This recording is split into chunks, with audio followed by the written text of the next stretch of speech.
Hay personas que no se aprenden el pasado de los verbos, sino que le ponen was a la palabra. Yesterday I was go to... No, I went. Es el pasado de go.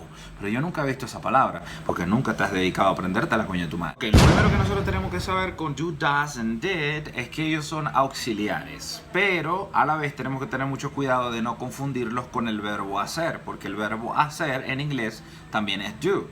Entonces yo lo voy a usar cuando quiera hablar de hacer. Por ejemplo, you can do exercise, you can do yoga. Entonces esas cosas se hacen. La tarea, you do your homework.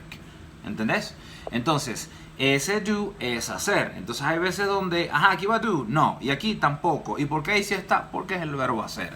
Entonces casi siempre nuestro cerebro va a chocar con esa idea, porque estamos hablando de una palabra que no siempre debemos utilizar, pero cuando se trate de hacer, la vamos a usar siempre, porque naturalmente el ejercicio se hace, la tarea se hace, el yoga se hace y hay otras cosas que también se hacen.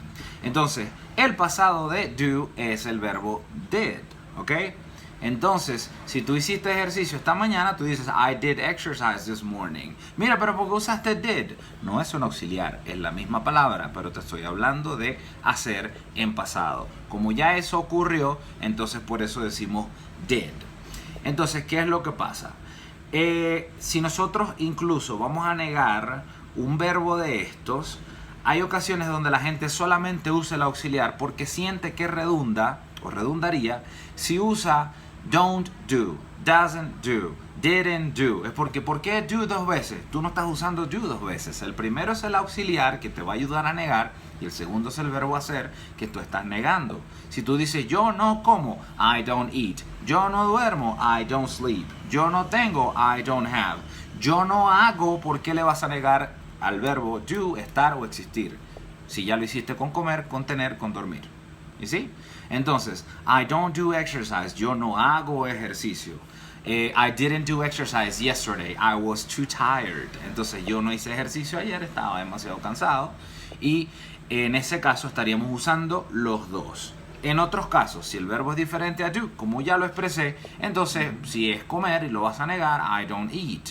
Para he, she, it, o Carlos, María y el perro, si vas a negar, usas doesn't, porque esos tres son los únicos que te van a pedir doesn't, ¿ok? Y en el caso de did, es did para todo el mundo. Ahí no importa si es he, she, it. Incluso cuando no lo estás usando, si estás usando un verbo común en pasado, como comer, que sería ate, o tomar, que sería took, ¿ok? No va a llevar ese porque es he, she, it. Cuando ya pasas a la columna del pasado, te olvidas de la S. Y de hecho, yo siempre le digo a la gente, si tú aprendes a usar bien do and does, did y los tiempos pasados, se te van a volver muy fáciles, porque en ese caso no vas a necesitar ya el asunto de la S, no vas a necesitar cambiar o variar el auxiliar entre do y does, sino que va a ser did para todo el mundo, todo el tiempo, ¿ok? Entonces, si nosotros queremos negar, vamos a usar do not o la contracción don't, does not o la contracción doesn't, did not o la contracción didn't. Ok, pero ¿cuál es la diferencia? ¿Cuál uso? El que tú prefieras. ¿Cuál es el correcto? Los dos son correctos, la contracción es opcional. Ok, es decir, si tú quieres la usas, si no la quieres usar, no la usas, así es sencillo. Entonces, otra cosa que tenemos que tener presente siempre es que no siempre vamos a negar usando do not, does not or did not, porque en los casos donde nosotros hablamos de cosas en las que tenemos que ser o en las que tenemos que estar, vamos a usar el verbo ser o estar. Y yo siempre le digo a todos que nosotros tenemos que saber separar el verbo ser, estar de otros verbos para saber cuándo usar do, does and did y para saber cuándo no usarlo, ¿ok?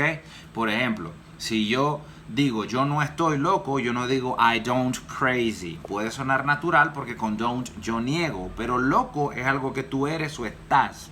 Entonces tú vas a usar el verbo ser o estar, que es el verbo que te va a servir para yo soy o yo estoy loco, o yo no soy o yo no estoy loco.